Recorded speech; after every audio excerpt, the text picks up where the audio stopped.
আমার সংসারে জিনিসপত্র হয়তো অনেকটাই কম, কিন্তু বিশ্বাস করো আমার এই ছোট্ট সংসারটাকে আমি খুব ভালোবাসি, খুব যত্ন করি। আমার মতন যারা হাউসওয়াইফ আছো তারা সবাই একটাই কথা আমরা মাথায় রাখি, সংসার ছোট হলেও সেটাকে কিন্তু আমরা নিজে হাতেই গুছিয়ে রাখি। সেই ছোট সংসারটাকে কিভাবে বড় করতে হয় আমরা মেয়েরাই কিন্তু জানি। আর জিনিসপত্র দিয়ে গুছিয়ে রাখলেই যে সংসারটা সবসময় ভালো হয় সেটাও কিন্তু না। সেই ছোট সংসারটাকে ভালোবাসা, স্নেহ, সম্মান সব কিছু দিয়েই কিন্তু বড় করে রাখা যায়।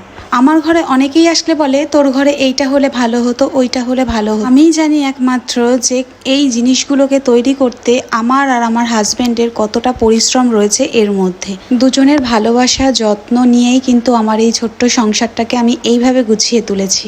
এই ছোট্ট ঘরটাকে গুছিয়ে তোলার জন্য আমি আর আমার হাজব্যান্ড দুজনে একদম ক্লান্ত শরীরে বাড়িতে এসেছি কাজকর্ম সেরে বাইরের থেকে।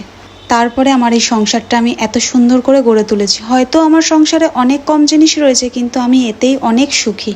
অনেকের সংসারে অনেক কিছু থাকতেও তাদের মনে কিন্তু কোনো শান্তি থাকে না, সুখ থাকে না, ভালোবাসার, যত্ন, সম্মান এগুলো থাকে না। আমার সংসারে কিন্তু এগুলো আছে, সাথে আমার হাজব্যান্ডের ভালোবাসা, যত্ন, সম্মান সব কিছু আছে বলেই আমি আরও এত বেশি করে সাজিয়ে তুলতে পেরেছি আমার সংসারটাকে।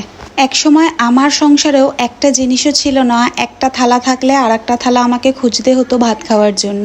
আর এখন দেখো এত পরিমাণে আমার থালা বাসন হয়ে গেছে যে কোথায় রাখবো সেগুলোই ভেবে পাই না। এমনও দিন কাটিয়েছি একটা বালিশে দুজন মাথা দিয়ে শুয়েছি, আর এখন দেখো জিনিসের অভাব নেই আমার সংসারে। একসময় এরকমও দিন গেছে একটা চৌকির মধ্যে শুধু একটা কাঁথা পাতা ছিল আর একটা চাদর, তাছাড়া কিন্তু আর কিছু ছিল না, শুতে গেলে পিঠে লাগতো। আর এখন ঠাকুরের আশীর্বাদে, আমার বরের ভালোবাসায়, যত্নে, সম্মানে আমি অনেক কিছু তুলে উঠতে পেরেছি ঘরের মধ্যে। দুজনের পরিশ্রম তো রয়েইছে।